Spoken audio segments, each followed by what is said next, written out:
দীর্ঘ অপেক্ষার পর পরীক্ষামূলক যাত্রা শেষে উদ্বোধনের ১ মাস আগে নবনির্মিত যমুনা রেলওয়ে সেতু দিয়ে যাত্রীবাহী ট্রেন চলাচল শুরু হয়েছে। এর মধ্য দিয়ে বঙ্গবন্ধু সেতুতে ট্রেন চলাচলের ইতি ঘটল।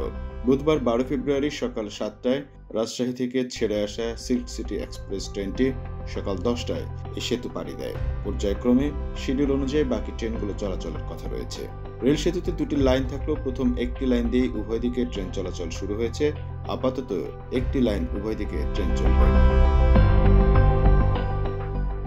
বাংলাদেশ রেলওয়ের অতিরিক্ত মহাপরিচালক অবকাঠামো আল ফাত্তাহ মোহাম্মদ মাসুদুর রহমান বলেন, দেশের দীর্ঘতম ৪.৮ কিলোমিটার দীর্ঘ এই রেল সেতু ১৮ মার্চ আনুষ্ঠানিকভাবে উদ্বোধন করা হবে। ওই দিন থেকে ২ লাইনে ট্রেন চলাচল শুরু হবে। তার আগে ঢাকা থেকে যেতে ডান পাশের লাইন অর্থাৎ সেতুর উত্তর পাশের লাইনটি দিয়ে ট্রেন চলবে। নতুন এই রেল সেতু চালুর সঙ্গে সঙ্গে বুধবার থেকেই বঙ্গবন্ধু সেতু হয়ে ট্রেন চলাচল বন্ধ হচ্ছে বলে জানান প্রকল্প পরিচালক।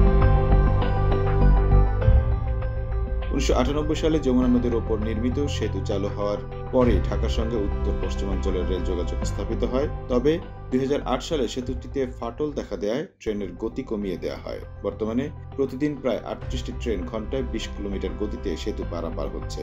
এই সমস্যার সমাধানে ২০২০ সালের ৩ মার্চ যমুনা নদীর ওপর উজানে আলাদা রেল সেতু নির্মাণের উদ্যোগ নেওয়া হয়। বঙ্গবন্ধু বহুমুখী সেতুর সমান্তরালে ডুয়েল গেজ ডাবল ট্র্যাকের ৪.৮০ কিলোমিটার দীর্ঘ রেল সেতু নির্মাণের পরিকল্পনা অনুমোদন করে সরকার। ২০২০ সালের ২৯ নভেম্বর রেল সেতুটির নির্মাণ কাজের ভিত্তিপ্রস্তর স্থাপন করেন তৎকালীন প্রধানমন্ত্রী শেখ হাসিনা।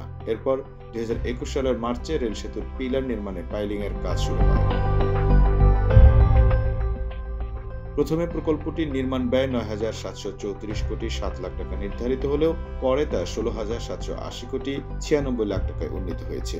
এর মধ্যে ২৭.৬০% অর্থায়ন এসেছে দেশীয় উৎস থেকে এবং ৭২.৪০% ঋণ দিয়েছে Japan international cooperation agency JICA.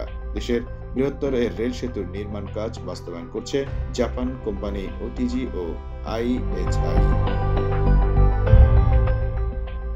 রেলওয়ের তথ্য অনুযায়ী বঙ্গবন্ধু সেতুর সমান্তরালে ডুয়েল গেজ ডাবল ট্র্যাকের রেল সেতু ব্যবহারের জন্য ৭.৬৬৭ কিলোমিটার রেলওয়ে অ্যাপ্রোচ, এমব্যাঙ্কমেন্ট এবং লুপ সাইডিং সহ মোট ৩০.৭৩ কিলোমিটার রেল লাইন নির্মাণ করা হয়। প্রকল্পের শুরুতে এই সেতুর নাম ছিল বঙ্গবন্ধু শেখ মুজিব রেলওয়ে সেতু।